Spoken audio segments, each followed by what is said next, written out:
Gulf breaking ന്യൂസിലേക്ക് സ്വാഗതം. പ്രവാസ ലോകത്തെ വിവിധ വാർത്തകൾക്കായി ഈ ചാനൽ സബ്സ്ക്രൈബ് ചെയ്യൂ. രാജ്യത്തെ ഗതാഗത രംഗത്ത് വൻ മാറ്റം കൊണ്ടുവരുന്ന വാട്ടർ ടാക്സി സർവീസ് ആരംഭിക്കാൻ പോകുന്നതായി ഖത്തർ ഗതാഗത മന്ത്രാലയം അറിയിച്ചു.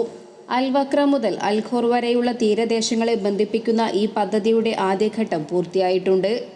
ദോഹയിൽ നടക്കുന്ന ബോർഡ് ഷോയുടെ ഭാഗമായി നടന്ന പരിപാടിയിലാണ് ഖത്തർ ഗതാഗത മന്ത്രാലയം വാട്ടർ ടാക്സി പദ്ധതിയുടെ പുരോഗതി പ്രഖ്യാപിച്ചത്. ലുസൈൽ ഫെറി ടെർമിനൽ, പേൾ ഖത്തറിലെയും കോർണിഷിലെയും ഫെറി സ്റ്റോപ്പുകൾ എന്നിവയാണ് ആദ്യഘട്ടത്തിൽ പൂർത്തിയാക്കിയത്. ഗതാഗത മന്ത്രാലയം പങ്കാളികളായ ഖത്തർ ബോട്ട് ഷോയിലെ പവലിയനിൽ വാട്ടർ ടാക്സിയുടെ വിവരണവും ലുസൈൽ ഫെറി ടെർമിനലിന്റെ മാതൃകയും പ്രദർശിപ്പിച്ചിട്ടുണ്ട്. 2200 ചതുരശ്ര മീറ്റർ വിസ്തൃതിയിലുള്ളതാണ് ലുസൈൽ ഫെറി ടെർമിനൽ. ലാൻഡിംഗ് സ്റ്റേജായ 24 മീറ്റർ നീളത്തിലെ ബാർജ് ഉൾപ്പെടുന്ന ടെർമിനലിൽ ഇലക്ട്രിക് ചാർജർ സൗകര്യമുണ്ട്. പേൾ, കോർണിഷ് എന്നിവിടങ്ങളിലും ഫെറി സ്റ്റോപ്പുകൾ സജ്ജമാക്കി കഴിഞ്ഞു. ഇവിടെയും ഫെറികൾ ചാർജ് ചെയ്യാനും മറ്റുമായി ബാർജുകൾ തയ്യാറാക്കിയിട്ടുണ്ട്. ടെർമിനലിൽ കാത്തിരിപ്പ് കേന്ദ്രം, ടിക്കറ്റ് സൗകര്യം, ഷോപ്പുകൾ, ഓഫീസുകൾ തുടങ്ങിയ വിവിധ സേവന സൗകര്യങ്ങളും ഉൾപ്പെടുന്നു. ഖത്തറിന്റെ ഗതാഗത വിനോദസഞ്ചാര മേഖലയിൽ വൻ മാറ്റങ്ങൾ പ്രതീക്ഷിക്കുന്ന വാട്ടർ ടാക്സി പദ്ധതി ഖത്തർ ദേശീയ വിഷൻ പദ്ധതിയുടെ ഭാഗമായാണ് നടപ്പിലാക്കുന്നത്. 2022 അൽ വക്ര മുതൽ അൽ ഖോർ വരെ ജലഗതാഗതം വഴി ബന്ധിപ്പിക്കുന്ന വാട്ടർ ടാക്സി പ്രഖ്യാപിച്ചത്. രണ്ടാം ഘട്ടത്തിൽ ഖത്താറ, ഓൾ ദോഹ പോർട്ട്, ഹമദ് വിമാനത്താവളം, അൽ വക്ര എന്നിവിടങ്ങളിലെ അടിസ്ഥാന സൗകര്യ വികസനങ്ങൾ പൂർത്തിയാക്കും. ലോകകപ്പിന്റെ ഭാഗമായി പണിത പുതിയ നഗരമായ ലുസൈൽ സിറ്റിയും സിമൈസിമ എന്നിവയിലൂടെ കടന്നുപോകുന്നതാണ് ഈ പദ്ധതി. ബോട്ട് ഷോയുടെ ഭാഗമായി ഖത്തർ ഗതാഗത മന്ത്രാലയം ഒരുക്കിയ പവലിയൻ ഖത്തർ ഗതാഗത മന്ത്രി Jassim bin Saif bin Ahmed Al Sulaiti സന്ദർശിച്ചു.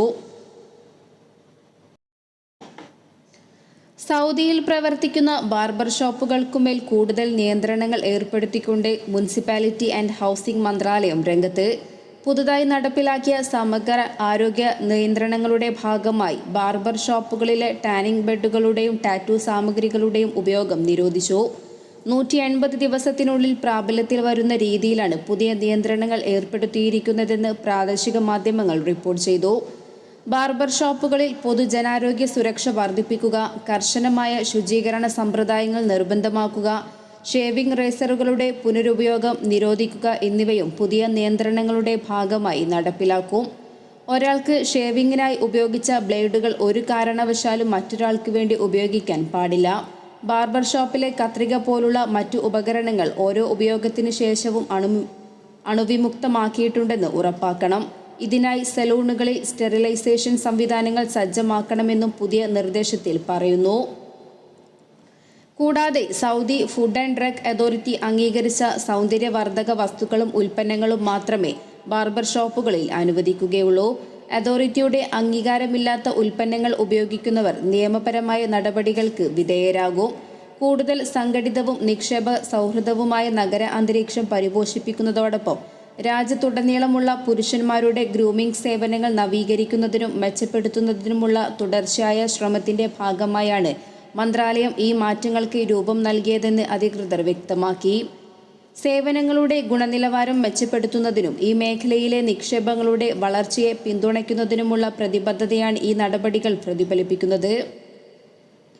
അതേസമയം സേവന സമയത്ത് ബാർബർമാർ ഉപഭോക്താക്കളുടെ മൂക്കിലോ വായിലോ തൊടാൻ പാടില്ലെന്നും പുതിയ ആരോഗ്യ നിർദ്ദേശങ്ങളിൽ പറയുന്നു. ഏതെങ്കിലും അസുഖത്തിന്റെ ലക്ഷണങ്ങൾ പ്രകടിപ്പിക്കുകയാണെങ്കിൽ ബാർബർമാർ ജോലിയിൽ നിന്നും വിട്ടുനിൽക്കണം എന്നിവ പോലുള്ള തൊഴിലാളികൾ പാലിക്കേണ്ട ആരോഗ്യ മുൻകരുതലുകളും പുതിയ മാർഗനിർദ്ദേശങ്ങളിൽ ഉൾപ്പെടുത്തിയിട്ടുണ്ട്. ശുചിത്വം പാലിക്കുന്നതിനായി സലൂൺ പരിസരത്ത് ഭക്ഷണപാനീയങ്ങൾ കഴിക്കുന്നത് നിരോധിച്ചിരിക്കുന്നു. പ്രത്യേക സാഹചര്യങ്ങളിൽ മാത്രമേ സ്ത്രീകൾക്ക് പുരുഷന്മാരുടെ ബാർബർ ഷോപ്പുകളിൽ പ്രവേശിക്കാൻ അനുവാദമുള്ളൂ എന്നും അധികൃതർ കൂട്ടിച്ചേർത്തു. സൗദിയിൽ വിവിധ നിയമലംഘനങ്ങളുടെ പേരിൽ കഴിഞ്ഞ ഒരാഴ്ചക്കിടെ 20,000-ലേറെ പേർ അറസ്റ്റിലായി.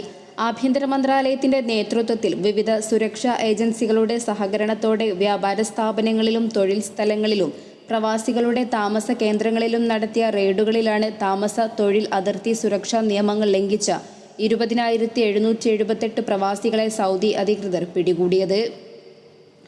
ഒക്ടോബർ 31 നവംബർ 6 നടത്തിയ റെയ്ഡുകളിലാണ് ഇത്രയും പേർ പിടിയിലായത്. നേരത്തെ വിവിധ നിയമലംഘനങ്ങൾക്ക് പിടിയിലായ 9254 പ്രവാസികളെ സൗദിയിൽ നിന്നും നാടുകടത്തിയതായും അധികൃതർ വ്യക്തമാക്കി.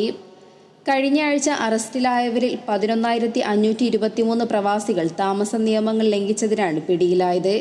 5,711 പേർ അതിർത്തി സുരക്ഷാ നിയമങ്ങൾ ലംഘിച്ചതിനും 3,544 പേർ തൊഴിൽ നിയമങ്ങൾ ലംഘിച്ചതിനും പിടിക്കപ്പെട്ടു.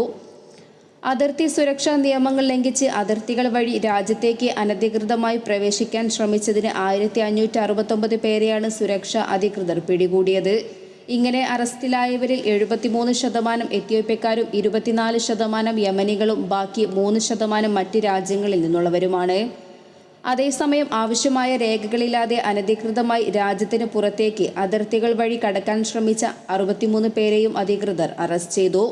കൂടാതെ നിയമലംഘകർക്ക് സൗകര്യമൊരുക്കുകയും അഭയം നൽകുകയും ജോലി നൽകുകയും അതിന് സൗകര്യം ചെയ്തു കൊടുക്കുകയും ചെയ്ത 15 വ്യക്തികളെയും അറസ്റ്റ് ചെയ്തിട്ടുണ്ട്. പുതുതായി അറസ്റ്റിലായവരെ കൂടാതെ 20,363 പ്രവാസികൾ വിവിധ നിയമലംഘനങ്ങളുടെ പേരിൽ നിയമ നടപടികൾ നേരിടുന്നതായും അധികൃതർ വ്യക്തമാക്കി. ഇവരിൽ 2,448 പേർ സ്ത്രീകളാണ്. ഇവരിൽ 12,138 പേരെ നാട്ടിലേക്കുള്ള യാത്രാരേഖകൾ ശരിയാക്കുന്നതിനായി ബന്ധപ്പെട്ട നയതന്ത്ര കാര്യാലയങ്ങളിലേക്ക് റഫർ ചെയ്തിട്ടുണ്ട്. 3,128 പേർക്ക് അവരുടെ യാത്രാ ബുക്കിംഗ് അന്തിമമാക്കാൻ നിർദ്ദേശം നൽകിയിട്ടുണ്ടെന്നും റിപ്പോർട്ടിൽ പറയുന്നു. നിയമലംഘകർക്ക് ഏതെങ്കിലും രീതിയിൽ സഹായം നൽകുന്ന വ്യക്തികൾക്കെതിരെ ശക്തമായ നിയമ നടപടികൾ സ്വീകരിക്കുമെന്നും സൗദി ആഭ്യന്തര മന്ത്രാലയം മുന്നറിയിപ്പ് നൽകി.